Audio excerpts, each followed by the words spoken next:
Hello everybody, Voided Hyper here. I've taken a different approach on a video today. I thought I would do commentary over a Battlefield 2042 video, because recently I've been really enjoying the game, and I think since launch it's evolved over time, and I've wanted to explain my reasonings and why it might be worth a buy in 2023. So I'm here to address the pros and cons of the start of Battlefield 2042. When the game started and was released in 2021, it frankly was not ready for its release. It was hyped up, the trailers were amazing, and what it showed with its aspects seemed good in the moment, but were not ready for the public opinion. The game felt dry at first. The updates weren't doing it for the community, really.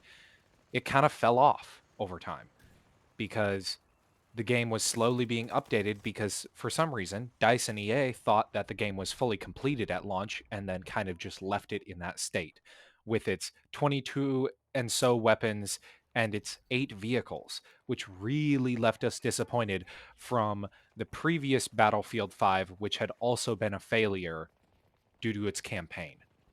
Speaking of campaign, we never got one of those with Battlefield 2042. Not at launch and not today. I think that's one of the worst mistakes that they made with Battlefield 2042 is zero campaign, because a story can carry a game so far and build connection with the players and characters to the story. The maps were great. They were huge, awesome, open, had giant air and land capabilities, and that was its downfall. It was impractical for competitive gameplay and normal gameplay. They were too open, they had no cover. For the first 20 minutes of the game, you'd basically just be running. It hurt the player base because they didn't want to spend their time doing that. The start only had about 6 maps and 2 game modes, so it kind of ran out of steam and that like thriving that a start game has with all its brand new content. We don't really talk about the Hazard Zone game mode, so I'm going to stick it to 2 game modes. And the amount of weapons and customization was terrible compared to BF5, because even though its campaign sucked, it had so many different weapons from the World War II era and really brought it all together. The pros at launch, the game was still fun with new massive maps and vehicles. Like, you could fly a jet across, you could do dogfighting, the ground battles were still fun, and everything was futuristic on the maps. I thought that was really cool and still made the game bearable at launch, and that's why I did buy it.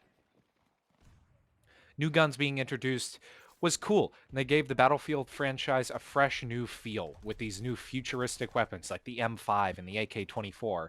Even though some may have existed in the real world, they got their own 2042 spin on them. And we can't forget the new Portal mode where people could create their own custom modes and really experience their own type of battlefield. And that's what they tried to push with Portal, which I think was pretty successful and got even more successful as they moved through the stages of Battlefield 2042 itself. Now, I'm going to step onto and talk about Battlefield 2042's midway life cycle. DICE and EA started to pick up on community feedback and requests for the game midway through their life cycle. They saw the community didn't like where the game was going and they wanted to fix that because Battlefield 2042 would be their release that would hold over players for the next 3 to 4 years. So they introduced seasons, and they had season 1, 2 that came out, which were both pretty amazing for the lack of content that we had. We got new operators, new weapons, new vehicles, and new maps. We had maps redone so then they're better with cover and a lot more viable to play. We got a bunch of new sites, attachments, and around season 2 to 3, we got the first weapon unvaults, a weapon from an older Battlefield game brought into a new game, which was an awesome idea for the game and really boosted its popularity. Since the launch of the game didn't really feel like a futuristic game for many people, that was one of the largest complaints, that people really just didn't feel like it was a 2042 game. It really just felt like a modern warfare type futuristic HUD game, which was a little disappointing at first, I would have to agree, until season 3, where they brought a lot more story to the game. They're now trying to create this new story with it, which I think is pretty cool. And they brought in railgun weapons, like the railgun tank, the Evector. and the railgun sniper rifle, shotgun, and pistol, which were all very futuristic with a brand new map, a railgun creation facility in Norway, which was super awesome. Then Battlefield started to fall with the redo of an old map and weapons at the launch of Season 4. They had that futuristic vibe going in Season 3. It felt really good. Players wanted to see more of those futuristic weapons, and then they cut it off and went back to that Modern Warfare style with a redo of an old Battlefield 3 map, which was really disappointing because we all really enjoyed the custom maps that they had been doing with these beautiful locations around the world and these giant open landscapes. But then they went back to this older map, which we had all played on before, which felt a little disappointing. It was kind of cool. The season brought a few good things. It felt pretty okay. And then DICE and EA announced something very large that kind of killed the player base. They announced when Season 6 was dropping, it would be their final Battlefield update ever for that game. Sure, they'd do hot fixes and random little updates here and there, but it was last season. And we were all left a little disappointed because we never got to experience the glory days of Battlefield with all the updates because it sucked at first. And then right as it was getting good towards that peak of player mass and that all those weapons and vehicles being brought together with the new redone maps, they cut off the seasons and they stopped producing it. That really hurt the player base. Now we're going to talk about the current Battlefield state and how new players are taking it and old players are taking it.